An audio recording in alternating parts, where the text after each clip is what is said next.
Imagine caminhar por uma terra onde os homens não contavam a vida em décadas, mas em séculos. Onde o tempo parecia respirar mais devagar. Onde um avô podia segurar o tataraneto do seu tataraneto nos braços. E ainda ter histórias para contar. A Bíblia nos apresenta personagens que viveram tanto, que desafiam nossa percepção moderna de existência. Mas esses números não são apenas curiosidades cronológicas. São janelas teológicas que revelam mistérios sobre a criação, o pecado, o juízo e a esperança. Hoje, vamos viajar para esse mundo antigo. Matusalém menos o homem que viveu 969 anos. O nome dele ecoa através dos séculos como um sussurro de eternidade. Foram 969 anos de vida. O homem mais longevo registrado nas escrituras. Mas há algo ainda mais intrigante. Seu nome pode significar algo como quando ele morrer, será enviado ou sua morte trará. Muitos estudiosos entendem que seu falecimento estaria profeticamente ligado ao dilúvio. Sabe o que é impressionante? Matusalém morreu exatamente no ano em que o dilúvio começou. Não é apenas um número, é um símbolo da longanimidade divina. Enquanto Matusalém respirava, o juízo era retido. Cada ano de sua vida era um testemunho silencioso da paciência de Deus. Ele era filho de Enoque, o homem que andou com Deus e foi tomado sem experimentar a morte. Imagine as histórias que Matusalém ouviu do próprio pai sobre intimidade com o Criador. Ele viveu tempo suficiente para conhecer Adão por mais de 2 séculos. Ele foi uma ponte viva entre a criação e o juízo. 969 anos, e cada um deles sustentado pela misericórdia divina. Jared menos 962 anos de testemunho. Jared viveu 962 anos. Seu nome está associado ao tempo em que os filhos de Deus desceram. Seu período foi marcado por crescente corrupção na terra. Ele viu gerações nascerem e se perderem. Pense nisso. Jared presenciou o mundo se afastar progressivamente do Éden. Ele viveu em uma era onde a maldade começava a florescer como erva daninha. E ainda assim, Deus prolongava os dias do homem. A longevidade aqui não é apenas biológica.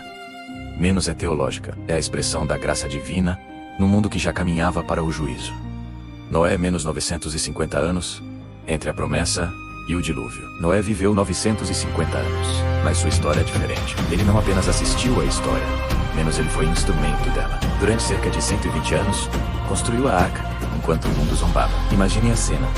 Um homem idoso, martelando madeira, sob um céu que jamais havia derramado chuva, como aquela que estava por vir. Ele viveu 600 anos antes do dilúvio, 350 depois. Noé viu o mundo antigo perecer e o novo mundo nascer.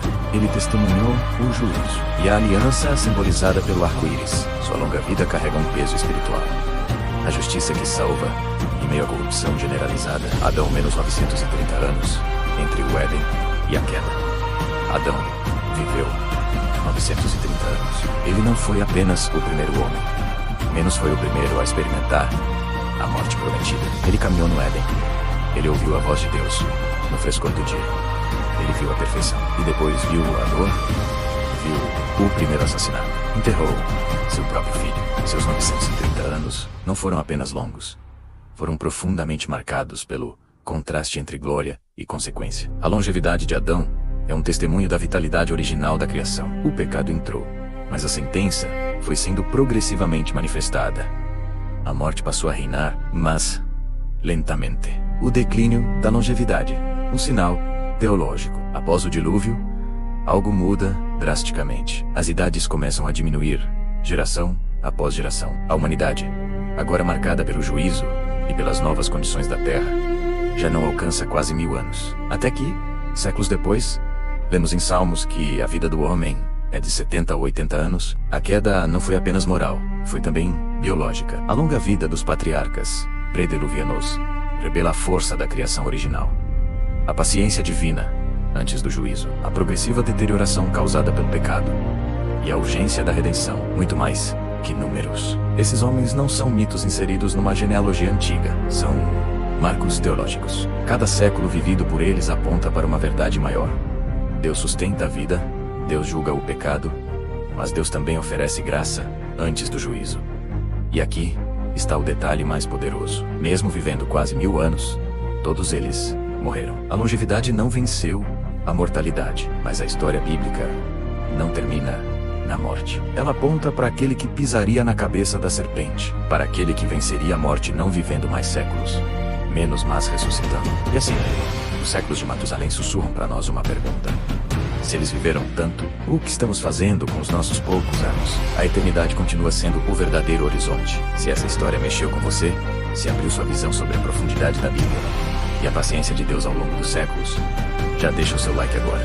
Isso ajuda muito o canal a alcançar mais pessoas. Compartilhe esse vídeo com alguém que ama aprender sobre as Escrituras. E se você quer mais histórias bíblicas contadas com profundidade, emoção e revelação teológica, inscreva-se no canal e ative as notificações, porque ainda existem muitos mistérios esperando para serem contados.